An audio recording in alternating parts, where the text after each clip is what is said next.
हाल ही में उत्तर प्रदेश के मुख्यमंत्री योगी आदित्यनाथ ने ताजमहल को लेकर विवादित बयान दिया था। उन्होंने कहा कि ताजमहल भारत की विरासत का प्रतिनिधित्व नहीं करता है।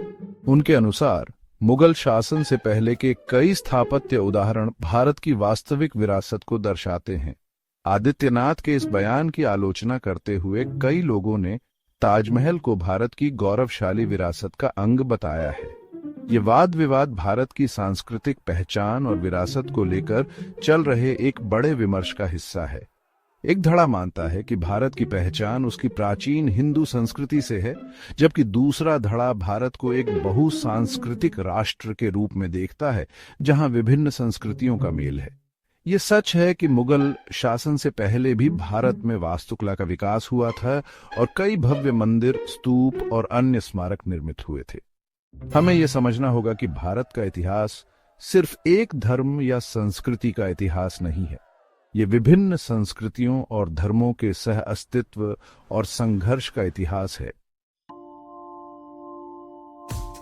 भारतीय उपमहाद्वीप में मुगल काल से पहले के कई स्थापत्य उदाहरण मौजूद हैं, जो अपनी भव्यता और कलात्मकता के लिए विश्व प्रसिद्ध हैं। इनमें से कुछ उदाहरण इस प्रकार हैं। कैलाश मंदिर, एलोरा।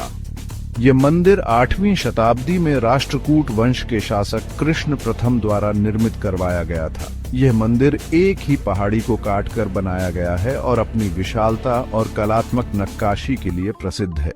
बृहदीश्वर मंदिर, तंजावुर। ये मंदिर 11वीं शताब्दी में चोल वंश के शासक राजराजा प्रथम द्वारा बनवाया गया था। ये मंदिर अपनी ऊंचाई 216 फीट और ग्रेनाइट पत्थरों से बने विशाल गुंबद के लिए प्रसिद्ध है।